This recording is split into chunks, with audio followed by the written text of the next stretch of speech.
एउटा फल्न त अति नै मजाले फल्दो रहेछ, तर यसको क्वालिटी जुन चाहिँ जाति चाहिँ अमिलो परेछ, त्यसले गर्दाखेरि खान नसकिने भएर अब यसलाई पहिला बाबुआमाले सुप बनाउनुहुन्थ्यो भक्किमिलोको ज्यामिरको। त अहिले ज्यामिर पनि छैन, भक्किमिलो पनि छैन, अमिलो अमिलो चाहिँ म यसलाई चुप बनाउन खोज्दैछु।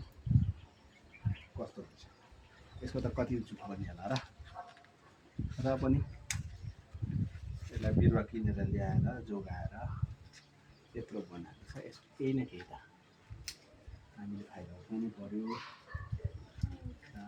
फल्न चाहिँ मजाले फल्दो रहेछ यो एउटा बोटमा मजाले फल्न दियो र फुल्नमा दियो भने 1.5 क्विन्टलसम्म फल्ने रहेछ।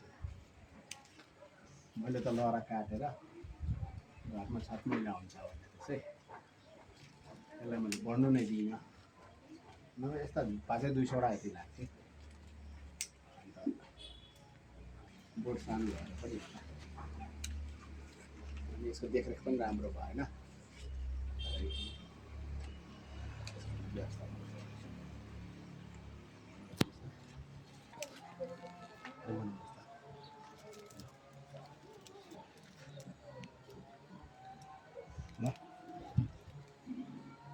यो हाम्रो अङ्गुर चाहिँ यति भयो र यसको चाहिँ अब म कति बनिँदो रहेछ के अरे